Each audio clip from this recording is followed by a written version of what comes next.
Hey everyone, it's TrashKat and welcome for the first time ever to the reading room. The place where we discuss books, manga, anime, comics, movies, and whatever the hell else I feel like dragging, crying about, and or obsessing over at the given time. If you're here 3 years in the future and my channel is somehow miraculously super popular, congratulations, you made it to the first video on the channel. However, if you somehow ended up here randomly and this is the only video on this channel, then I'm just as lazy as I always believed I was.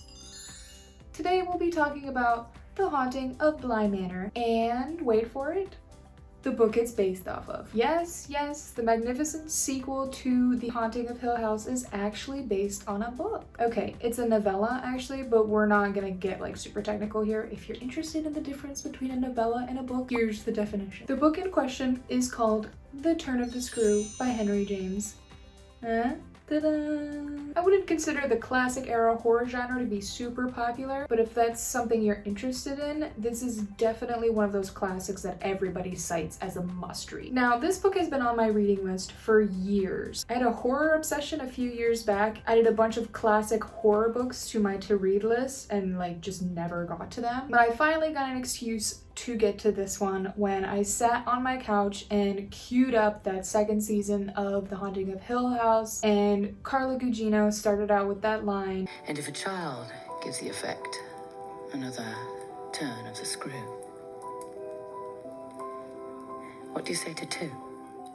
and I was like, oh, wait, hold on, full stop. That's something pinging at the deep recesses of my noggin telling me, you know something. Isn't that a book? Quick Google search later, and yes, it is. Fast forward to me going out 5 minutes later and raiding my local bookshop trying to get a copy of this book. I was not ready for what this book and show had to offer me. If you hadn't figured it out by now, there will be spoilers for the book and TV show from this point on. Okay, so let's start with the characters. On this matter, the book and the TV show are pretty similar. The governess, Mrs. Gross, the two children, and then we have Jessel and Quinn. Of course, seeing how this is a book of a whopping, my copy is 124 pages. The TV show had to take some liberties somewhere. Therefore, we're seeing a lot of extra characters that don't really matter. I'm just kidding. I loved the additions to the cast. But due to the limited amount of characters in the book, it really allows for the governess and the housekeeper, Mrs. Gross, to really shine through. Now, I'm gonna keep referring to her as the governess because she's never actually named in the book itself, and I do what I want, so sorry. Looking at the book specifically for a moment, I was really impressed with how these two characters interacted with each other. Again, bear in mind, this book was written in 1898. This only serves to make the female characters even more impressive because by God, they are just that good. This book is solely carried by these two characters as the focal point. Like, yes, you have the two children and they're doing all this crazy stuff, and you have Jessel and Quinn being ghosts, and it's fine. But the story is about these two women reacting to the children, reacting to the ghosts together. We are being told a fascinating story by a female narrator who is explaining her troubles to a female confidant, and they're having an intelligent conversation about these things while also talking about their feelings. What is that? Are books allowed to have this kind of thing happen in them? Like, why don't modern books have this? I need more of it in my life, okay? It was great. The relationship between the two of them is just concrete. And this is something that is lacking in a lot of media and literature. The ability to have two strong, fleshed out female characters who converse with one another and have a good relationship. The show, of course, has good female characters and relationships among them, but they're strong in very different ways. But let's get back to the governess, because I think I disagree with a lot of people here when I say I'm not a huge fan of Victoria Pedretti in this season.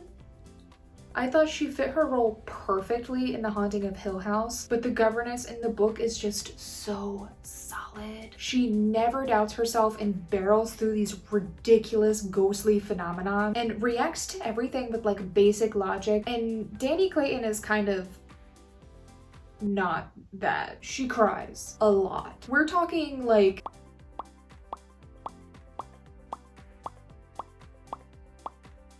this this is not even counting the amount of times she has tears in her eyes, because if that were the case, we'd be sitting here for hours. Now, don't get me wrong, I'm not saying that people who cry a lot are bad characters or bad people, because let me tell you, that would make me a bad character and or person. However, it's just really at odds with how her character was in the book. Yeah. Come here.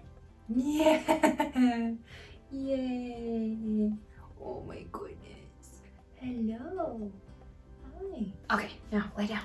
Ah, okay, that doesn't mean attack. It means calm, loaf mode. Okay. Okay, chillax. You wanna hold my hand? Okay, fine. We can hold hands. Okay, or you can bite it. That's also fine. Okay. I'm not talking to you. Story-wise, there are a lot of differences. I mentioned earlier how depending on which publication you look at, it's like between 86 and like 135 pages. So obviously the TV show had to add a lot of content. Okay. But even though the stories themselves are very good, nothing is better than the endings. They are 100% different from one another, but both are so good. The ending of The Turn of the Screw is a whole discussion in and of itself, because I was just very caught off guard. It's so ambiguous and left such a sour taste in my mouth, which of course is totally the point. But oh my gosh, the fact that Henry James cuts off the book exactly where it does, you're really left questioning the sanity of the story and the characters that are in it, and what else could you want from a horror novel? And then we have the show, which ends in pure lesbian horror bliss. They didn't cheapen the story by like giving us a perfectly happy ending, but they like slipped in just enough happy years for the audience to be satisfied, and then they slammed in that depressing ending, right?